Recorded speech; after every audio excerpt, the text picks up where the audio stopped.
Good afternoon, everybody. Welcome back to another episode of our seminar series in the School of Modern Languages and Cultures, co-organized with our African Studies program this time, where we're going to talk about the situation in Sudan. Now, Sudan is not a stranger to conflict and turmoil, and is going back all the way to its beginning after 1954. We've seen the country go through different episodes of conflict, of violence, and even of separation, with the separation of South Sudan as Africa's latest or most recent state. Now, many of these developments came to sort of a pinnacle recently, and these are some of the events that we would like to discuss today. Sudan is in the midst of a very complex and delicate transition away from military and authoritarian rule to something else, and to discuss the many political, historical, cultural, but also economic dimensions of this transition. I would like to invite our speakers, and our speakers are Professor Leif Manger, who's joining us from the University of Bergen in Norway, Professor Munsal Assal, who is joining us also from the University of Bergen in Norway, and Dr. Samson Bezabe, who is here in Hong Kong with us from our African Studies program. Now, what we would like to do is for each of you to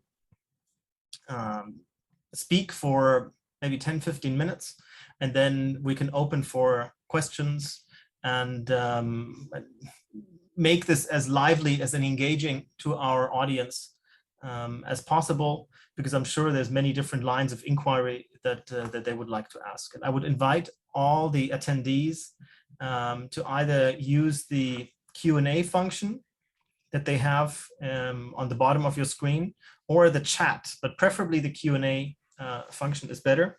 And you can then raise your hand also if you would like to turn on your microphone and camera and ask a question directly.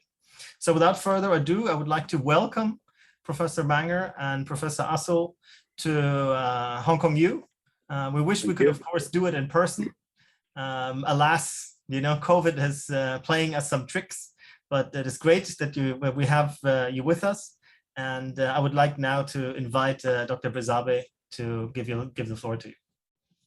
I'm not the expert on Sudan, but I'm thinking of the Sudan as part of the political transition and as part of a comparative case of political transitions within the context of Africa.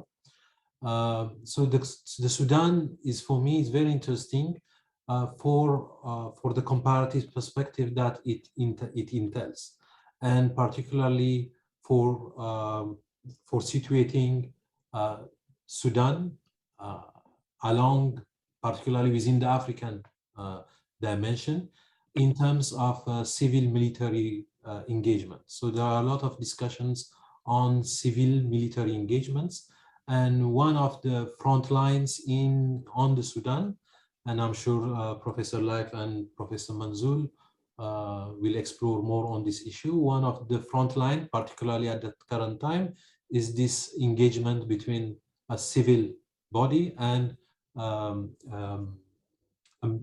military section. And there is a contestation.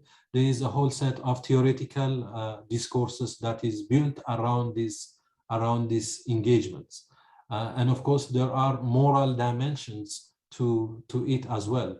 One of these things being that civilian rule are more preferable than a military rule, and so on.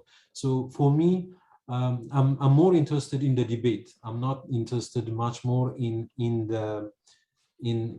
taking side, but as an outsider in looking at the debates. And of course, for me, this takes me back to works on the state and military engagements, for example. The earliest work is Sir Wright Mills on the industrial military complex and so on. brings is one theoretical perspective that I can think of. But there are also other discussions that talk about the state, capital, and how state and capital use elites to function.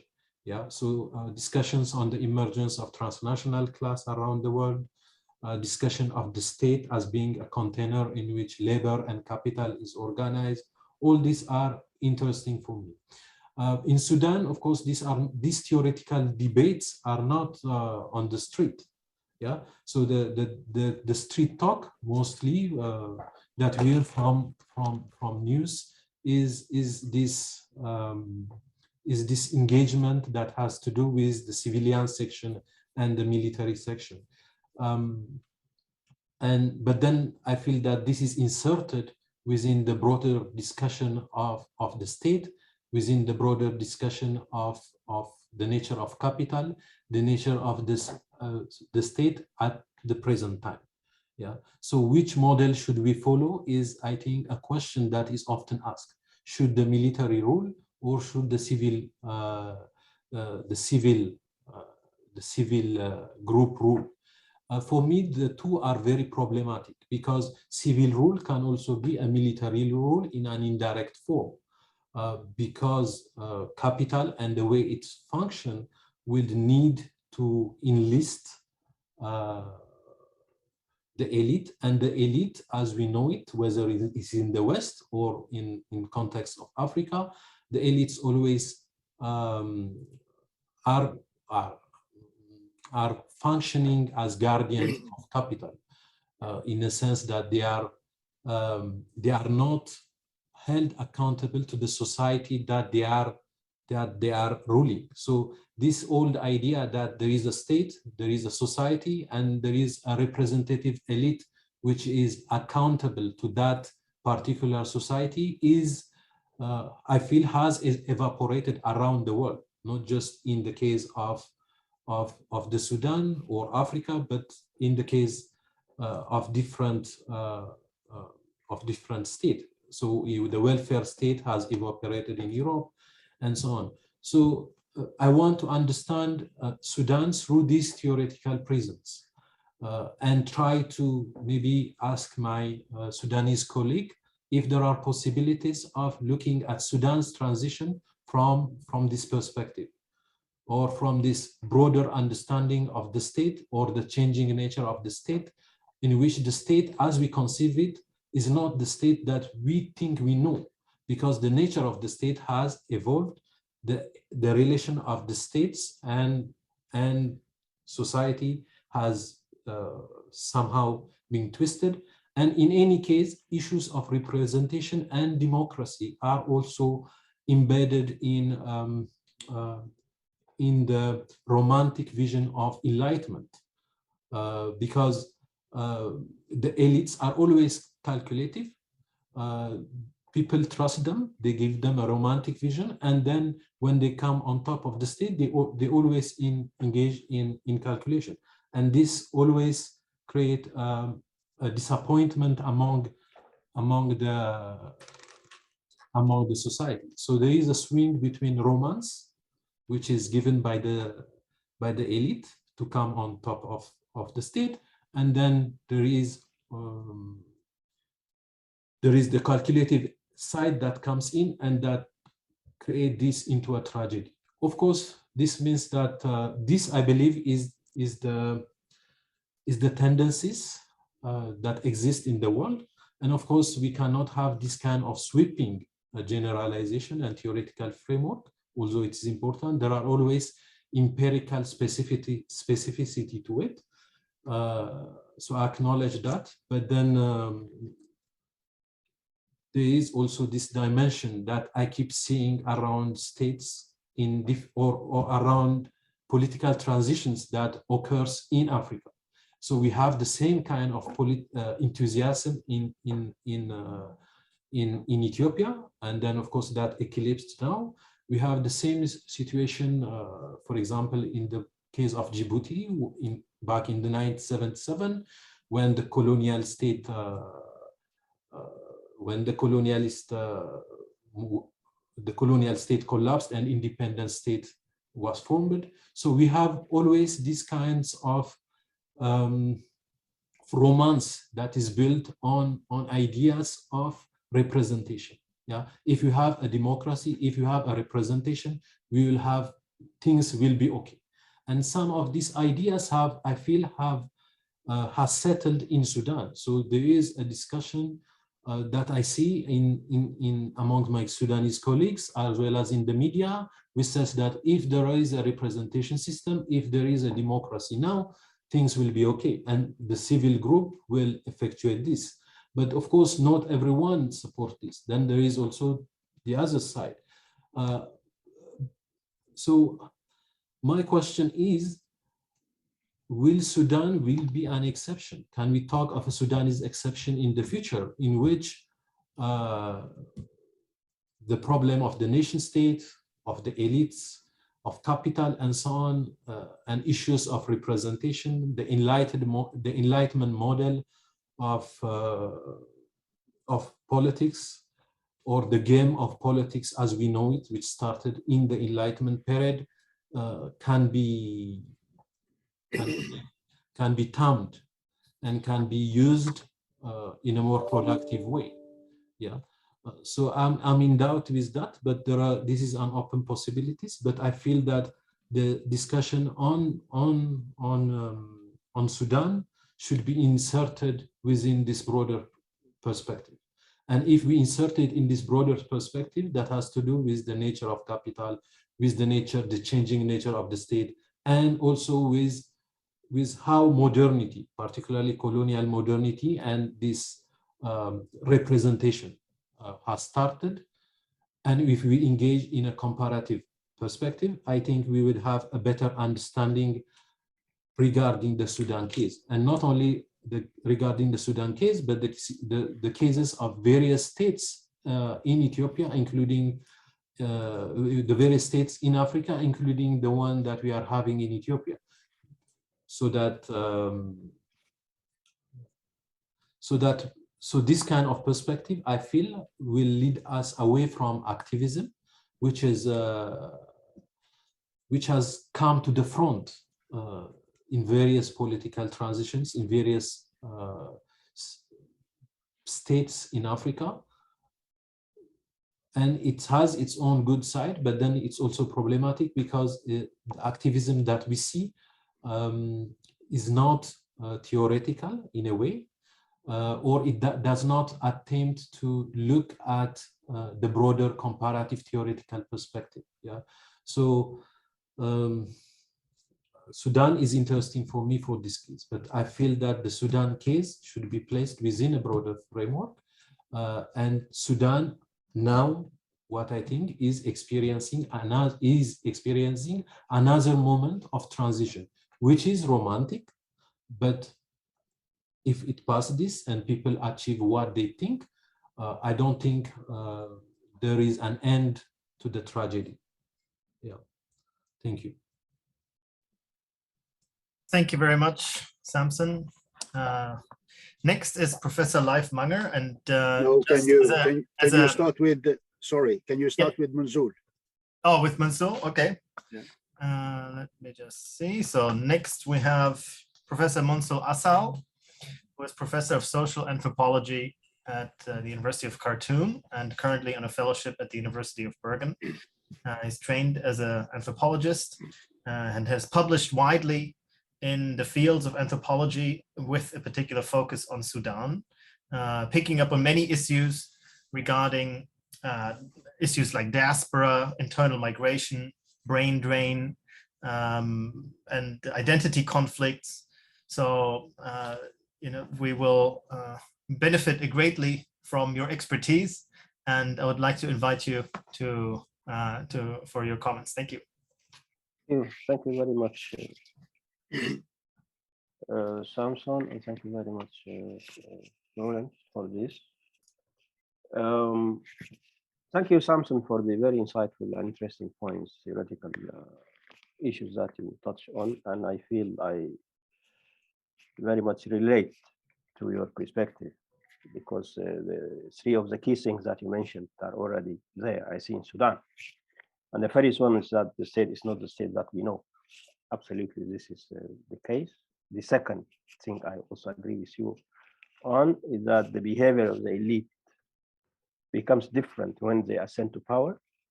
And the third point, which I also see as critically important, is the fact that activism is now in the front. That's absolutely true, and we see this in Sudan.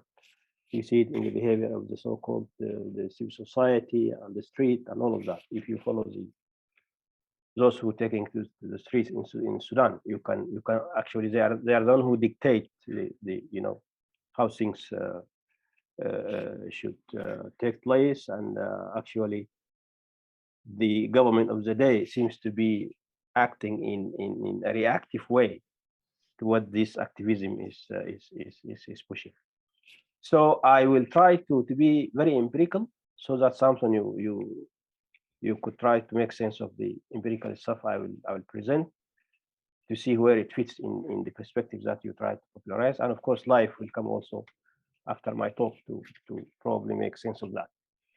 Now, what happened in Sudan can be chronicled back to 2018, December, when riots started in different parts of the country as a result of the bad performing economy and the rise of prices of bread. And then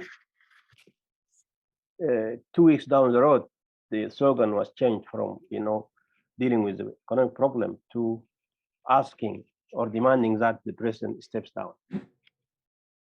And this thing dragged until April 2019, when Bashir was forced by his own security committee to step down. He was arrested, he was taken to jail, and then a military council was announced. But people knew the tricks of the military, so they refused that council. And then 2 days later, the chairman of that military committee was forced to step down. Another one was put in place, and then negotiations between the civilians and the military started to see how to rule the country. And the civilians were represented by the so-called Forces for Freedom and Change, which is a broad coalition of different groupings, including civil society and even political parties. It was a very tough and difficult process. And then in June 2019, specifically the 6th of June, the military decided to disperse the sit-in, which was in front of the military headquarters. And in the process, a lot of people got killed, injured, and some went missing, and the negotiation stopped.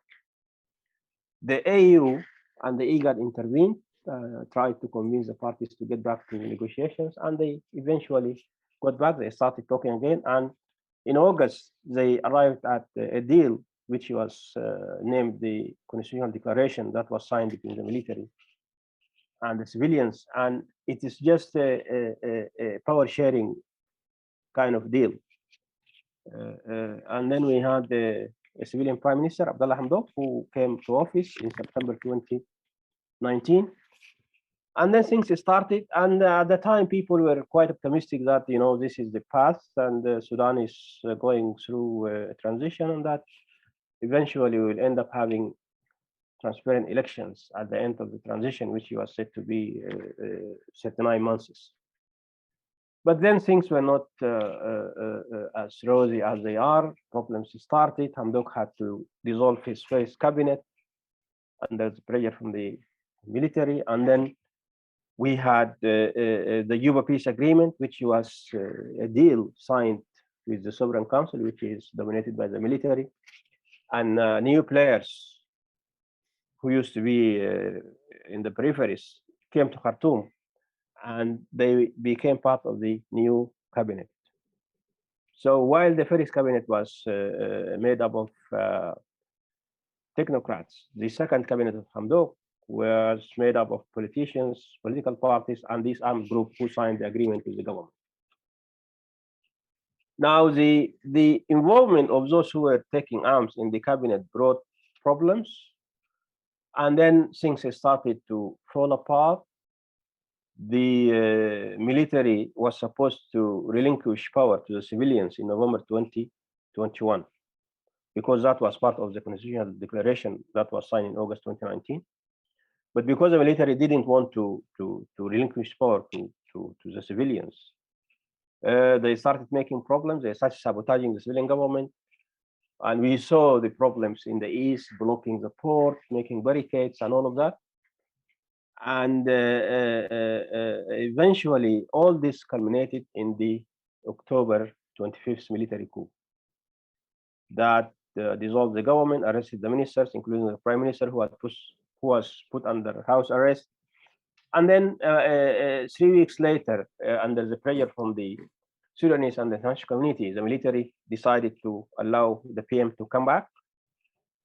They signed a deal between the military leader al-Burhan and the prime minister. This was November 21st, 2021, and then by January 2nd, 2022, Hamdok resigned because he felt that he couldn't do anything. The killing of the civilians continued, and the military seems to be consolidating its power. So he resigned, and now we are almost 6 months after the coup. The military leaders were unable to put things together. We don't have a cabinet. We just have caretaker ministers. We don't have a prime minister.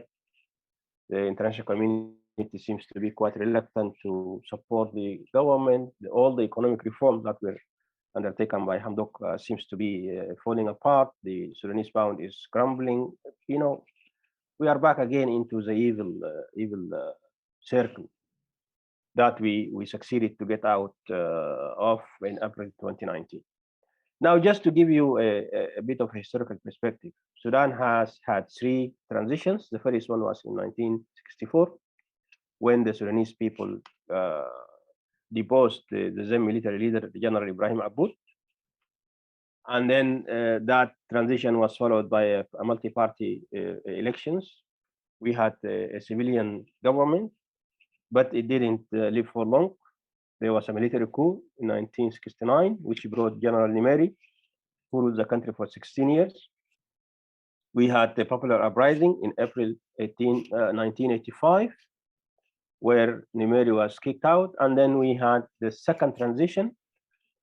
We had elections in 1986. We had a multi-party parliamentary government, and the prime minister was the Sadiq al-Mahdi. It continued for 4 years, yet we have the third military coup. That was June 1989, which brought Bashir, who ruled the country for almost 30 years. And then now we are in this third transition, which to me has already collapsed, you know, due to the October 25th military coup. Now, why we got into this? Of course, there are several, you know, factors that I can talk about. I will just list few. The first one to me is that the civilian military deal that was signed in August 2019 was quite problematic. It was built on shaky grounds, and trust was not there anyway because of the crash of the sit-in that was done by the military. So the lack of trust was one of the key factors, although the Prime Minister, Abdullah Hamdok, was trying to tell the world that we had an excellent civilian military partnership, but of course he was dead wrong. And then the civilian component had a lot of problems. They were fighting, you know, about all these silly details. They couldn't get their act together. And actually, even after the military coup of the October 25th, 2021, there is still fighting. They couldn't really come to a grip with the reality and try to talk with a unified voice. And this actually gives the military leverage. And the military was telling the world, you see, I told you, these civilian groups will never come together. They will never agree among themselves. And Burhan was actually cynically telling them that, you know, if you could act your act together, I'm ready to hand you the government. And then the third factor that is to me important is the fact that I see the military as a continuation for the Bashir region. the military leaders are, as a matter of fact, were part of Bashir's security committee. And during the 30 years of Bashir, he purges the army from all those people who are not ideologues, and all the top brass in the Sudan armed forces are actually Islamists, whether we like it or not. This is a fact. So continuing in this manner simply means that we still have people who are loyal to the sort of ideological orientations of the former regime, and they do whatever it takes to sabotage the genuine change that would guarantee that the Islamists will not be having an upper hand. And then we also have the elements of the former regime, or the loyalists, who were part of the structures in the civil service, in the military, in the security, in the police. These people have been there for 30 years. And, you know, they are really into all the systems and structures in the country. You cannot get rid of them easily. And they are there to sabotage everything that is attempted by the civilian government. Because to them, if the transition succeeds, then they're out. You know, they would be like anybody else. They have to compete democratically. And because of their ideology, they don't accept this. These people are socialized to be dominant, you know, by hook or crook. You know, they do whatever it takes to make sure that they are on top of everything. So this is actually the kind of narrative or story that I wanted to share with you. And now here we are. We are having a failed state. We are having a crumbling economy. We are having demonstrations every day. People are taking the streets. The Soviet forces are killing people. And we really don't know where we are heading to. Now, where does this fit in the broad perspective that Samson spoke about? I think I will leave that to Life and perhaps to Samson also to make sense of. I think I will stop here and then we can re-engage again during the discussion. Thank you very much. Thank you so much. That was very informative, and I appreciate that a lot, that your insight. So our next speaker is Professor Leif Manger, who is professor in the Department of Social Anthropology at the University of Bergen. He has also worked extensively on Sudan, again, on many different aspects, with publications on household adaptations in oasis environments, different kinds of forms of mountainous environments. In terms, he's worked on topics such as trade, communal labor, and socio-cultural processes as Arabization and Islamization. And this is really also where a lot of his work and publications have been. So without further ado, Professor Manger, the floor is yours. Thank you very much. Thank you. Thank you, Samson, for inviting and for setting us up with these kind of challenges that are so familiar to me when I speak to you. A lot of theory and concepts and so forth. So it's very great to be here. And continuing from Manzoor, let me try to step back a little bit and maybe try to maneuver in this space between this very empirical stuff that Manzoor is talking about and what you, Samson, raised in your introductory challenges. You know, Sudan, I started in the Sudan in 1975. And when I look at Sudan today, you know, it's the same basic game. We are seeing the same kind of struggles that Manzoor is talking about, but sort of in earlier times and with different actors and so forth. But there is something Sudanese about these kind of things that I think could be a starting point, you know, that which obviously is historical, has to do with historical developments, in which Sudan got a shape that contain all these contradictions and tensions that sometimes blow out of proportion and create all these kind of problems, and at other times are sort of handled by various regimes. And what we see is, of course, a Nile Valley section of Sudan as a country, which is the most developed, which has historical background. There's no time to go into the details of that, but that is a very significant part in terms of seeing the Nile Valley in the Sudan as against the regions in the west and in the east and in the south. Islamism in the Sudan goes back to the Mahdiya in the 19th century. Of course, not being redone by Bashir and Turabi in the 1990s, but still something that has become an Islamic tradition in the Sudan, in which there is an Islamic battle between traditional Islam and Sufism and stuff like that. Now, if we take just these two factors into the regions, we can talk to bring some concepts here. Remoteness is a concept which is not used only as a geographical, that center periphery kind of thing, but these regions are being remote in different ways to the center. And if you go to the regions, the local people there are pastoralists, camels in the north, cattle in the south. They are cultivators, depending on the rain and so forth.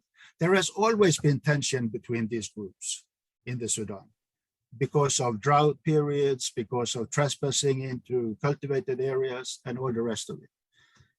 Traditionally, there used to be some mechanisms for dealing with that. So the cultivators looked down upon the pastoralists, and the pastoralists looked down upon, so they were kind of remote and imagining themselves as being in the center of things in different ways. And if you go further south to the Euba Mountains, you have the same thing with the cattle nomads, and you have the nomad farmer with the Euba farmers.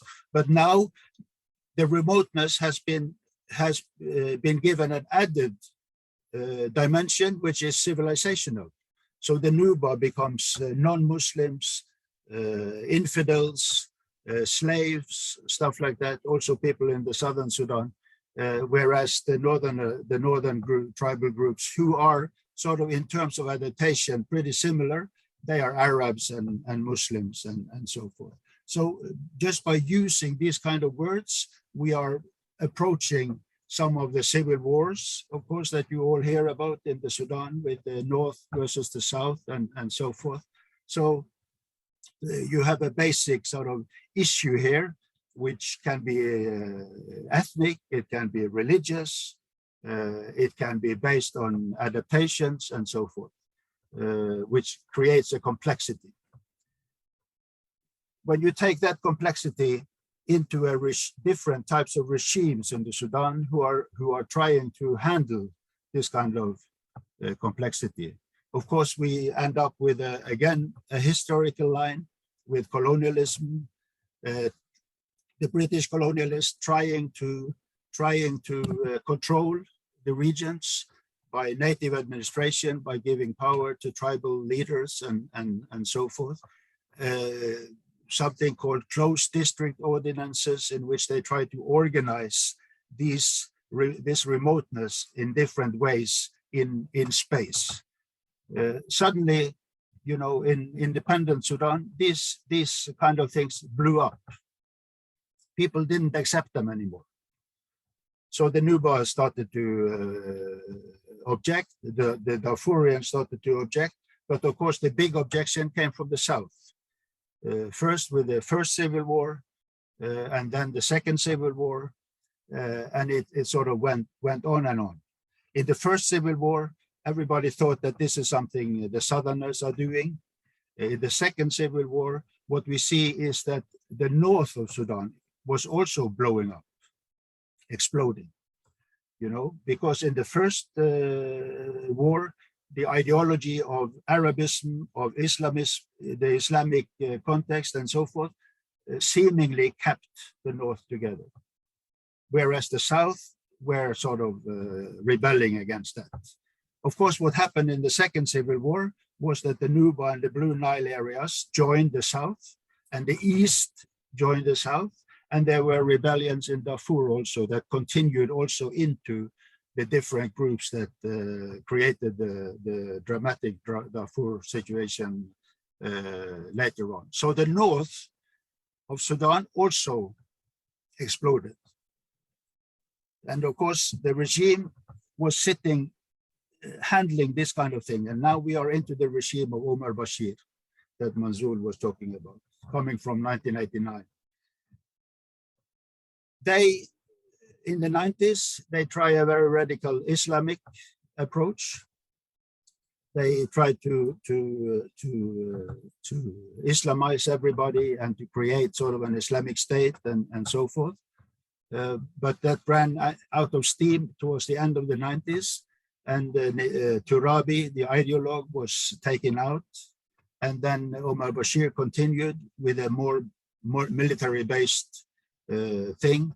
Less Islamism, but still there ideologically, but not as radical, and then more developmentalism and so forth. Now, that was a crisis in the regime. So in order to survive, they also saw that they needed to make peace with the Southerners, which that peace came in 2005. But in the radical period, radical Islamist period, they had been with Saddam Hussein in Iraq, against the Americans and so forth. So they were heavily punished by sanctions during this period. This is, for instance, the period when China gets most heavily into the Sudan and into the oil exploration and so forth. Giving away southern Sudan, making peace was of course critical because all the oil fields are mainly on the border zone between North and South Sudan. So when the South was given the right to secede, this was a big blow to the oil wealth of the regime. What happened after that is, of course, that the gold mining came up as an important thing. Now, I'm mentioning this because the oil and gold are very, very different, has very different dynamics. Oil is a centralizing factor in which Omar al-Bashir could use that oil wealth to consolidate his regime, to keep all these factions supporting the regime but competing within the regime. He kept them together. With the gold, we see a decentralized situation in which gold is found all over the place, and local groups could exploit that. And those local groups are all these militias that appeared during Omar al-Bashir's regime. He perfected this kind of creating militias in favor of his own regime, but they were met by other militias that were established as resistance. Now, this is back to Samson's point about, how can what will happen when we start democratizing and have elections and so forth?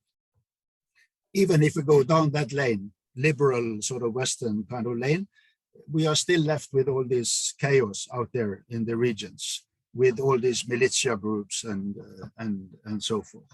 So this is the Euba agreement that Manzoor was referring to, that some of these groups are coming together, but I'm not quite sure whether they are all coming together in order to make Sudan democratic.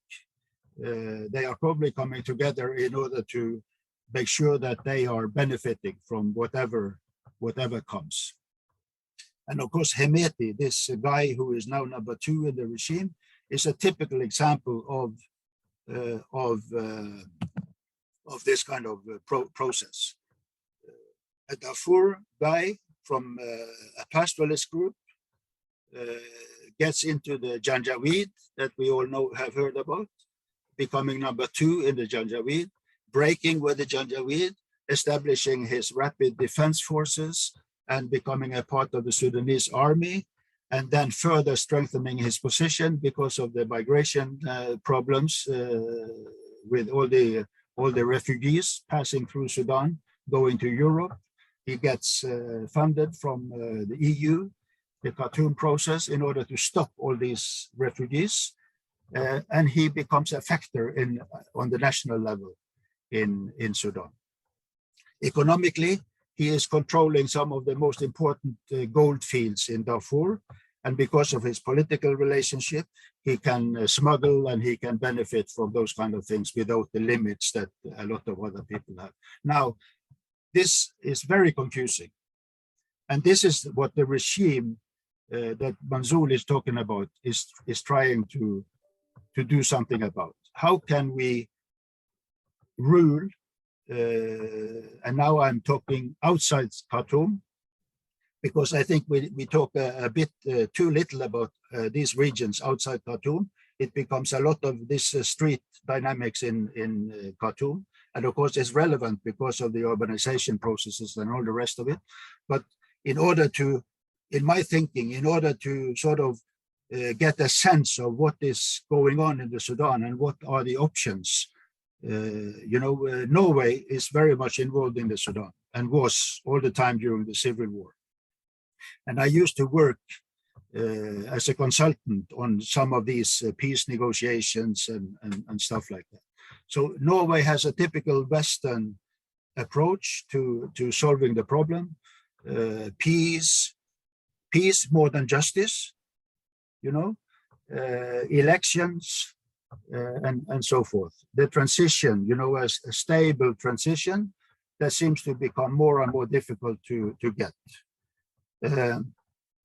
So how should we advise, the Norwegian government or any government in terms of approaching this kind of mess? And my worry is that liberal thing, the romance that Samson is talking about, is becoming problematic because ethnographically on the ground, we have all these different forces of military armed groups who are fighting each other. Some are fighting because of national causes. Some are fighting because they hate their neighbors. It's a mess of things going on there, and not only ethnic tension between groups, but also new developments of exploitations within the groups, within the same groups. People attacking each other within the group. So this varies again. This is back to the remoteness, that it's the margin, all these peripheries are very different in terms of the dynamic, and the state, the regimes are approaching them in different ways. So Eastern Sudan has been sort of less violent than Darfur and Euba Mountains and Blue Nile, very much because the regime has had a different kind of approach to dealing with those traditional leaderships and so forth than in the West, where they were much more confrontational because of racial and religious and ethnic issues. So we have a big sort of canvas here of dynamics that we have to control at the same time while we are thinking about solutions. So it becomes very easy to become very pessimistic and approach or move down towards Samson's tragedy instead of the romance. So I'll stop here and we can talk about more detail and discuss it. Thank you. Thank you very much. From all your intervention, it does indeed seem that it's like that pessimism seems to be a bit of your common thread at the moment, with very uncertain outcome for this nascent transition, or maybe like we call it aborted transition, in the sense that it's like that, the dynamic that is the protests in 2019 sort of, set in motion, that they were sort of ground to a halt now. So I just want to sort of maybe as an opening question, maybe to sort of say, like, where do you see the Sudan go next? What do you see happening in the really near-term future? And maybe we start with you, Mansour. Well, thank you, Roland. That is a very tough question. I don't think I can give you an answer, but probably I am just quite pessimistic about the prospects The military seems to be determined to rule, and the young women and men who are taking the streets are also very determined that they will continue doing what they continue to do until they depose the military. There are, of course, a lot of initiatives floating around, including the one that is led by the UNITAMS, the United Nations Integrated Transition Mission in Sudan. Although they are saying we are just trying to facilitate the dialogue between the Sudanese interlocutors, the African Union is also part of that. Although I very much doubt about the efficacy of the African Union, they are not really strong enough to settle these kind of challenges. We saw how they were helpless in the case of the problems in Ethiopia. So we have our doubts, but maybe we are not in a position to say no to all these initiatives. There are also a lot of other Sudanese initiatives, but the problem is that the Sudanese themselves, they don't listen to each other. And we have seen this all along, since the deposed, they succeeded to topple Bashir. People don't agree on anything. And they, as I just said, they were quarreling about some silly things. So we are in a serious situation, and what makes things even worse is that the economy is really bad, and life simply is becoming hell for almost everybody in the country. Inflation rates are quite high, the pound is crumbling, foreign aid is not coming, So we are heading into a very uncertain future, actually.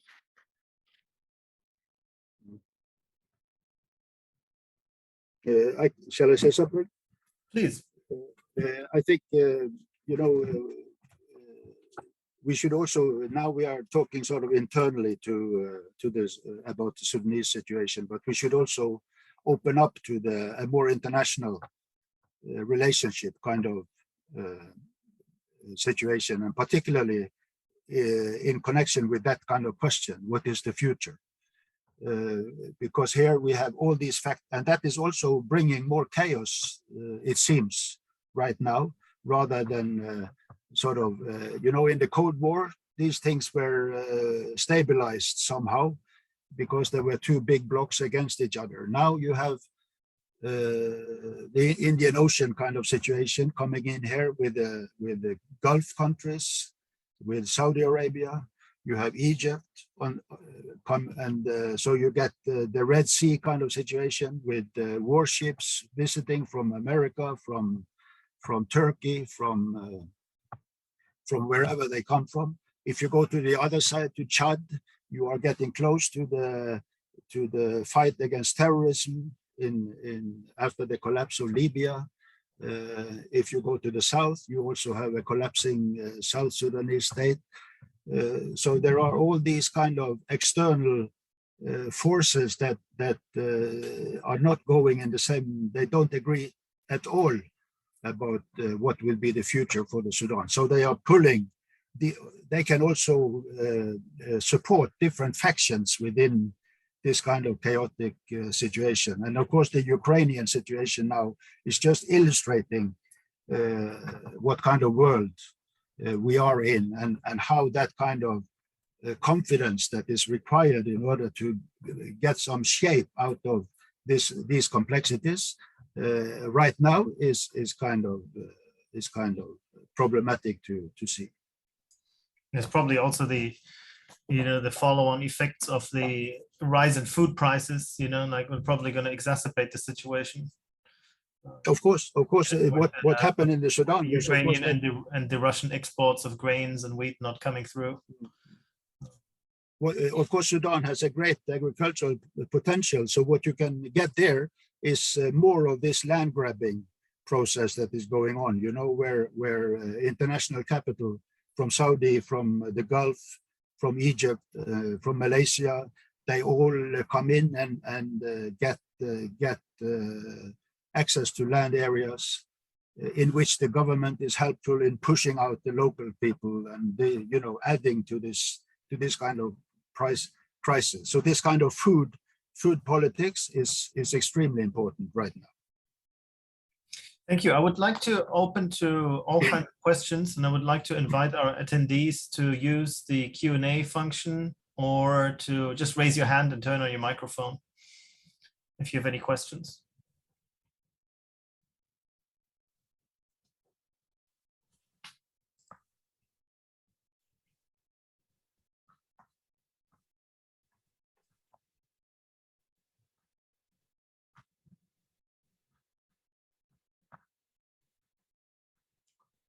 In the meanwhile, I have one question maybe, which everyone can think of. Please, Samson. Yeah, so I was thinking, and then of course, these are very interesting discussions that we are having. And I was thinking of how these elements can be brought together. But then when I was thinking of this, of course, it falls apart, as life says. And in this process, one element that falls apart for me is this issue of time. Yeah. So I was thinking, should or can we think of the political transition process of Sudan through periodization? Yeah. Do we need to employ periodization in order to understand it? And I think one of the problems is this issue of periodization, because we try to think things through numbers. This is not just the case of Sudan, but the broader African situation. Africa after 1600 or after colonialism and so on. But in reality, as life says, everything's come together. This periodization do not work. So we have a process of historicization that started in earlier times, but that keep happening at the present moment, such as the Mahdiya and the Islamization of Bashir and so on that life talks about. So one element for me is that create problem in our understanding that does not enable us to have a more coherent perspective is this thinking that link political transitions to period. So we link political transition to events and to numbers, and most of them are just either linked to events or they are artificial in the sense that they started with 0,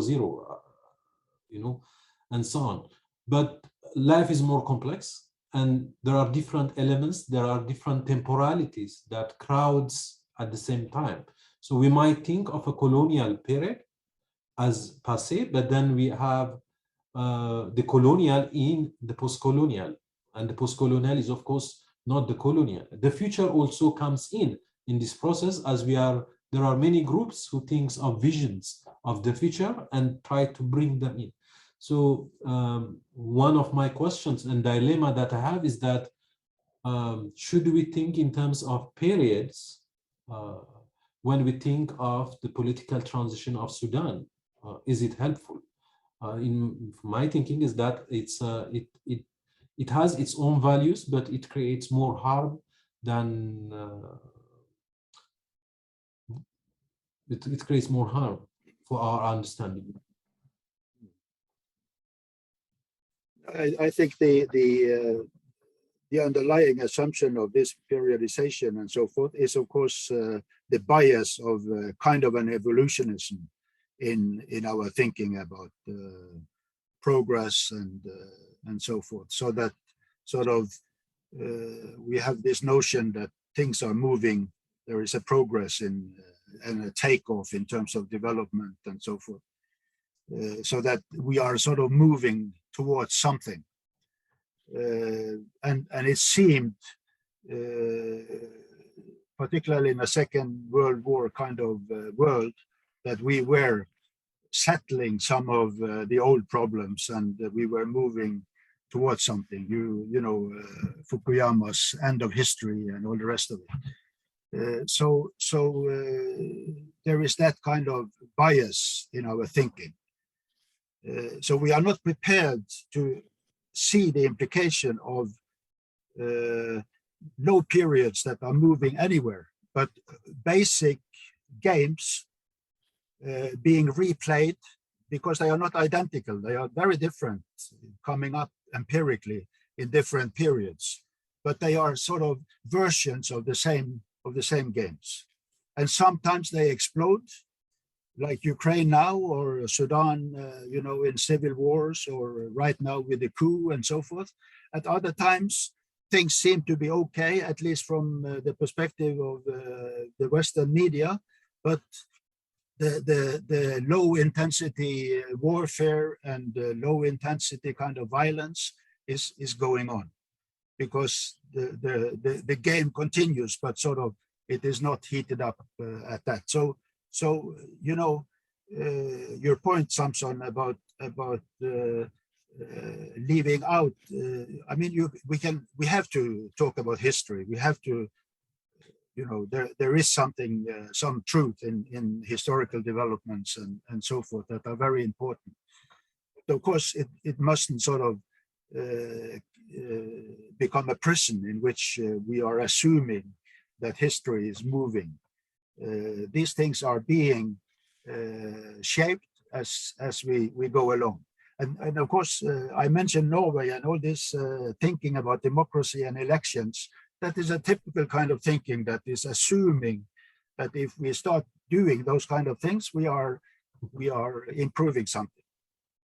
And of course, we end up quarreling with them all the time when I introduce this kind of thinking that, I mean, whatever you do in terms of those formal sort of things like elections and so forth, we still have to deal with these kind of realities out there in the country. Manzoor. Yeah, I think this is a very interesting and very polemic point, the periodization. And I agree with you, like, that this is probably part of our evolutionary sort of thinking and bias. But then again, if you look at the trajectories of these things in Sudan, the three transitions I talked about happened in certain periods, in certain specific time, and I think we have to deal with that. So yes, periodization is problematic, and again, if you look at the Sudan, it seems to have the same games that life mentioned, the same stuff in different periods of time, yet we arrived at the same conclusions. And one of the questions that people in Sudan kept asking, how come we have three failed transitions? Why did this happen? Why don't we learn from the mistakes? The political parties or the different players in these games, they continue to commit the same mistakes time and time again, and as if history has frozen. So Samson, what you are bringing is actually quite interesting, but in real life, or perhaps even heuristically, we have to deal with these things. Ali Bazrui, he has a paper in which he discusses a movement from the proletariat to the militariat as a general kind of African development. When I started in the Sudan, there was still sort of like a proletariat linked to the railway, linked to different kind of things. But of course, increasingly, there was a military takeover. Every time the civilian sort of parties created chaos in parliament and so forth, the military could come in different ways and take over. Now that militarization also produced a control. The military started to control the economy. And to protect that, of course, you get the military control of security and different security organs and so forth.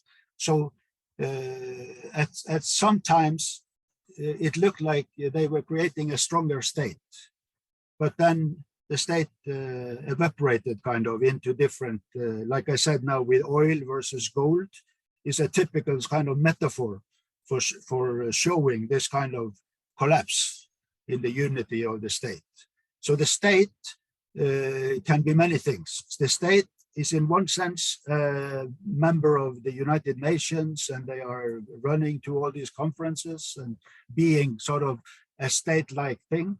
But at the same time, the Janjaweed and these militias out there, they are also the state, because the state is transforming itself in order to fight its opponents way out in the provinces.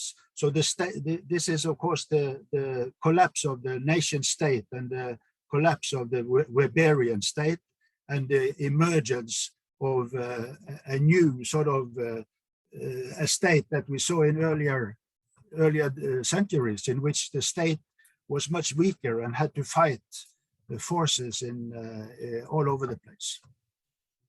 Thank you. We have a number of questions here in the chat, and I would like to begin the first one from Athena, who asks about what is the role of China in Sudan? Does China help or hinder the development in Sudan? Maybe Mansour, you want to take that question? Yeah, I can take it, and maybe Life also can come in. Well, China is a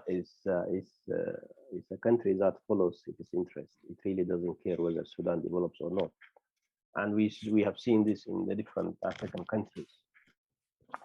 So, but I saw them recently appointing an envoy to I think not sure whether to Sudan or the Horn of Africa, but he was in Sudan I think last week. But we don't see a direct political engagement of the Chinese government in what's happening in Sudan. So I think China is very clear in its interventions. It goes where it has interest. Otherwise, it simply doesn't care. Does the instability? I mean, China has invested in hydrocarbons in Sudan, and also I think, if I'm not correct, in South Sudan also. So does that instability sort of serve China's interests, or is that really something that more or less distracts from it? Well, the experience with China is that whenever there is problems, they just disappear. They don't seem to do anything, or at least not the sort of engagement we see coming from the European Union or the US, for instance. But I think the traditional view of China is like Mansour says. And of course, they were protecting Omar al-Bashir and the Darfur thing in the UN and so forth. Obviously, because of what you mentioned, that Roland, that they have these kind of interests. They have the oil kind of interests, but then 2/3 of the oil disappeared into southern Sudan, and of course, southern Sudan collapsed in civil war as well. So they have great concerns about that, and one expression of those concerns is precisely the kind of envoys that Mansour is mentioning. So they didn't run away. They actually joined the UN and were more positive in terms of playing those kind of international community type of games in order to sort this out. And of course, then you have all these dam building along the Nile. But yeah, but you have also another way that China is important, and that is for all these traders from the Sudan who are now stuck in terms of developing trade in Sudan. Of course, they started going to the Gulf, and then they went to Asia, and they ended up in China. I'm sure you have some of them in Hong Kong. There are certainly many in EU on the coast of China. So there are all these kind of links that play on different levels between a country like the Sudan, and so there are many actors here. So China is many things. It's the government kind of interest. in the bigger things, but there are also a lot of dynamics here in which China is adapting to a new reality, you know, while being in Africa. So this is part of a very interesting dynamic. And now you have the road Belt and Road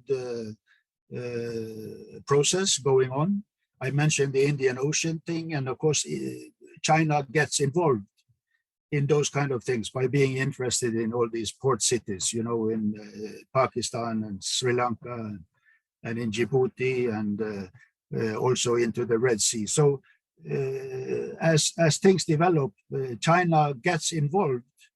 They are trying to keep a distance and only follow their own kind of things, but they get dragged into things.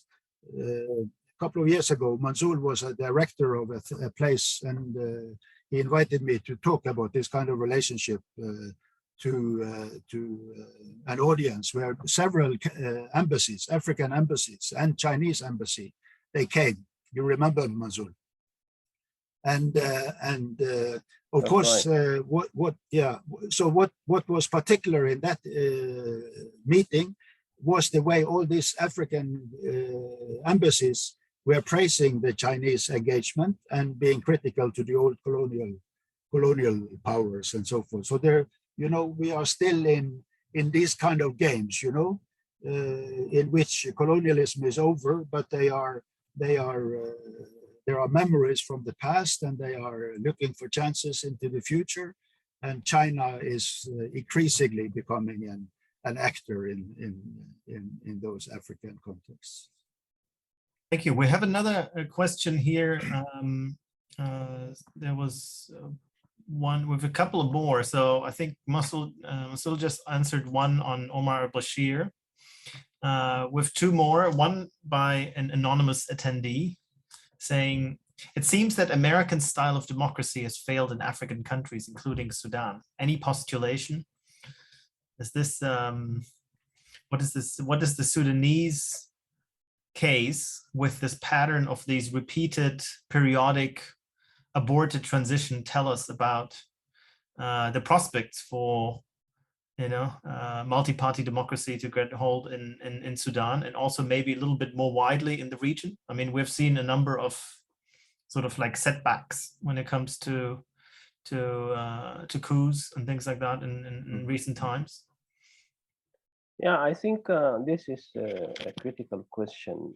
It's not an American democracy, because in the case of Sudan, at least, because Sudan has been following this Westminster style of democracy, multi-party system. It has a lot of problems. It failed twice. And actually, some would argue that it's the failure of this Westminster style of democracy, the parliamentary system, that you know, paves the way for military coups in the country. That is certainly one thing. If you look at the broader perspective in the continent, I think there are quite few successful examples. You have Kenya, although it ran into problems a few years down the road, but now they seem to be going okay. You have Botswana, you have Ghana, you have Liberia. You know, I can mention a few. Of course, there are others also who have problems. You know, Sudan is definitely one of them. Ethiopia, Uganda, you know, all these troubled countries. And this actually brings the whole question of importing things from abroad. But in the absence of a homegrown sort of democracy, or whatever you call it, then the space is open to, you know, all these things. In the case of the country, the debate is whether to continue with this parliamentary system or to have this presidential system, you know, like what we see in the case of some countries like Turkey or France, or you know. But and of course, the whole thing also cannot, or the democracy or elections, for that matter, cannot be separated from the package of the new liberal types of thinking, you know, because the thing is a package. And if you look at Sudan, the government of Prime Minister Abdullah Hamdok tried to follow the book, you know, the instructions from the World Financial Institution, the IMF, and the World Bank, lifting the subsidies, and doing, what it was asked to do, so that Sudan can benefit from, the so-called HIPIX initiative, debt relief, and all of that, and also injecting a direct financial, resources into the country. That started, and we saw that for a while, like 6 or 7 months, the Sudanese pound was stable. The country started to mass its foreign currency reserves and all of that. But we were not sure whether that is going to succeed if it continues for a long time or not.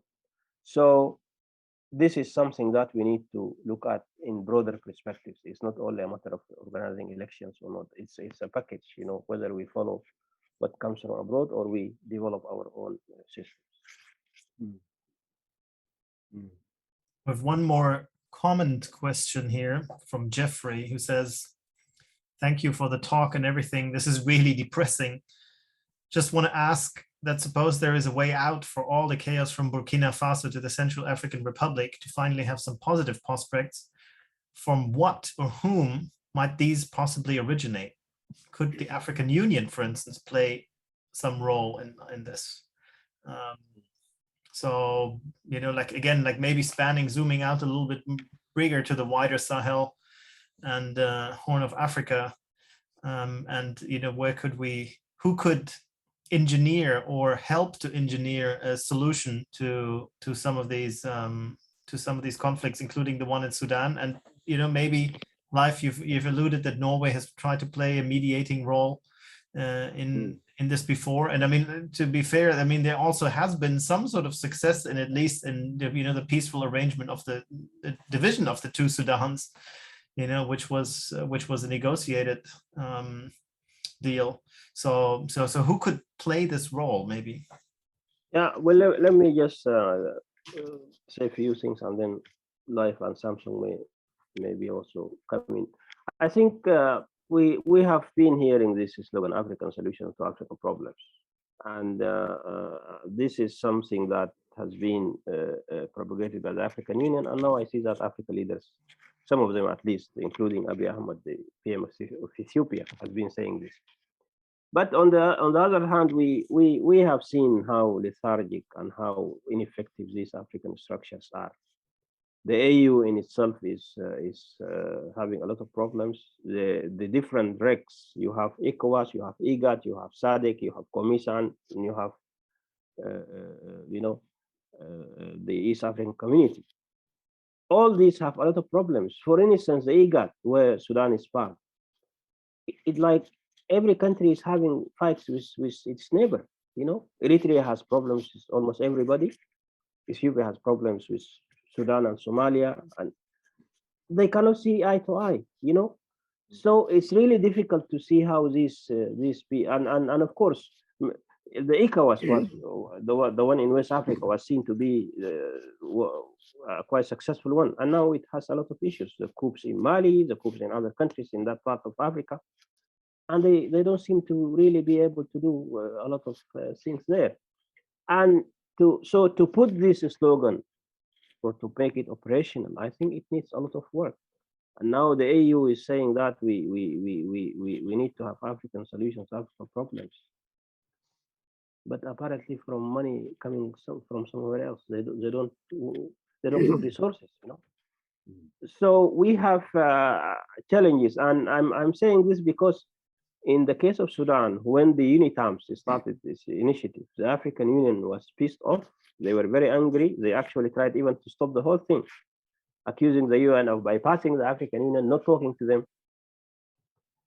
And we had a delay like almost a whole month until the African Union and the UN sat together, they solved the issues. And now we saw the chief of the UNITAMS and the guy from the African Union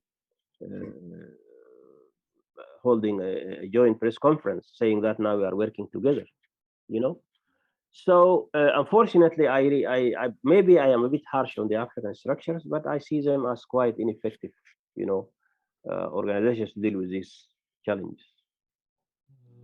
Can I add on this one? It's related.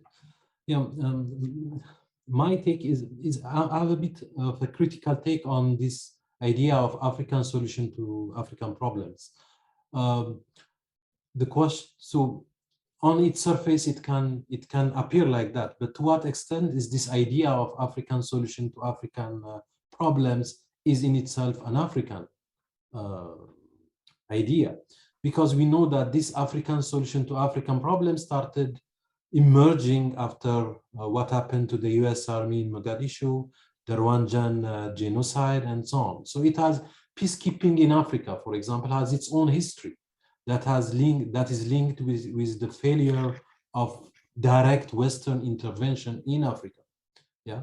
Rwanda situation, the genocide, and again the Congo situation, Mogadishu, and so on, has led the West to approach Africa, their intervention in Africa indirectly. So the African solution, or what is presented as an African solution, should also be taken with a pinch of salt.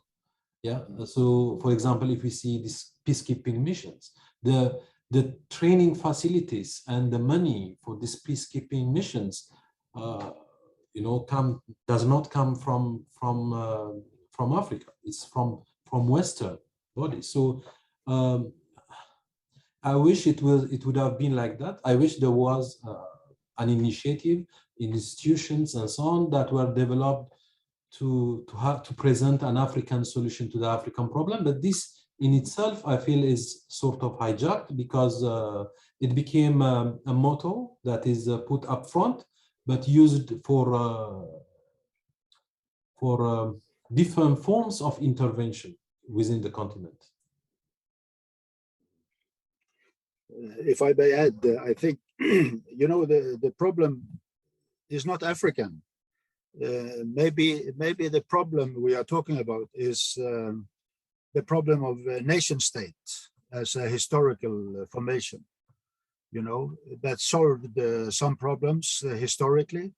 And it seems like we are running out of that kind of thing, because Scotland, they want to get out of UK, Catalonia wants to get out of Spain, and it creates tension, and Yugoslavia fell apart, stuff like that. So this is not something, actually Africa has been pretty stable on that level, that AU and OAU before that accepted the colonial borders that were established. And those who accepted it on behalf of Africa were, of course, the African elites. Now that kind of agreement is falling apart. So the nation state in the Sudan, for instance, that was supposed to be the solution to things in Sudan, are now increasingly, by new generations and all these people running around in all these militias, is seen as the major problem.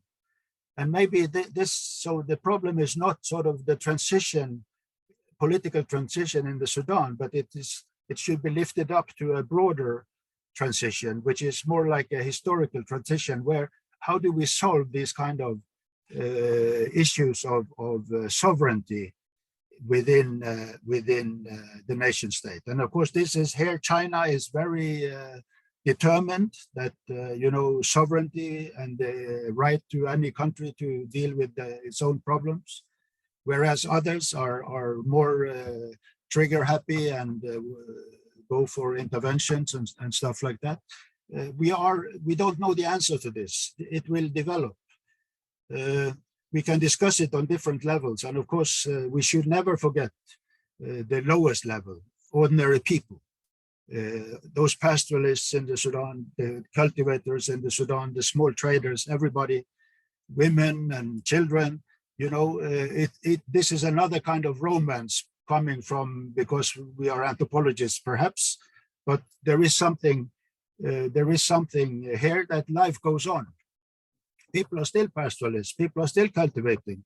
So some of these problems, this is also why I'm warning that we mustn't get lost only in a Khartoum-centric kind of vision of these kind of developments, but we need to understand what goes on out in the provinces and of the Sudan and so forth. So there is a complexity here, but of course the real base of this whole system is the population itself, and of course the diplomats and ministers and so forth might not really be in touch with those realities that are going on this kind of field level. So crisis, everybody talks about crisis, it's crisis everywhere. So that word itself is becoming rather meaningless, you know. Crisis can mean anything, everybody is in crisis. So crisis is not really describing anything, it's just a catchword for intervention or for doing that. We have to do something, and it's always we have to do something to them. So we are getting it's an interesting question because it raises broader debates than sort of the Sudan political development.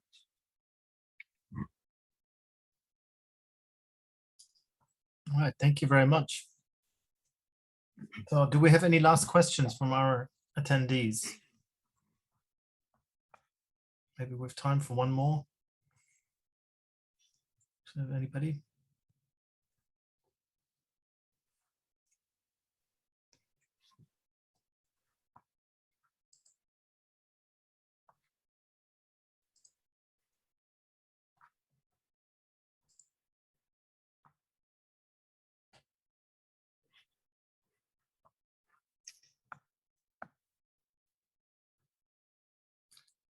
All right, I think we have no further questions from our audience. Then I would like to take this opportunity to thank our speakers who have joined us today. Munsul Asal and Leif Manger, joining us from Bergen, Norway. Thank you very much for all your insights. I learned a lot, and I think our audience did the same. Thank you for sharing your many long years of research and insights with us here. Thank you, Samson, for organizing this, and thank you for also providing methodological conceptual structure for how we can understand transitions and what kind of modes. And thank you, of course, to our audience and our participants who asked questions and came and wanted to hear more about what's happening in the Sudan. So thank you all very much, and have a good night from Hong Kong. Thank you. Thank you very much, all of you. Bye. Bye-bye. Bye-bye. Bye.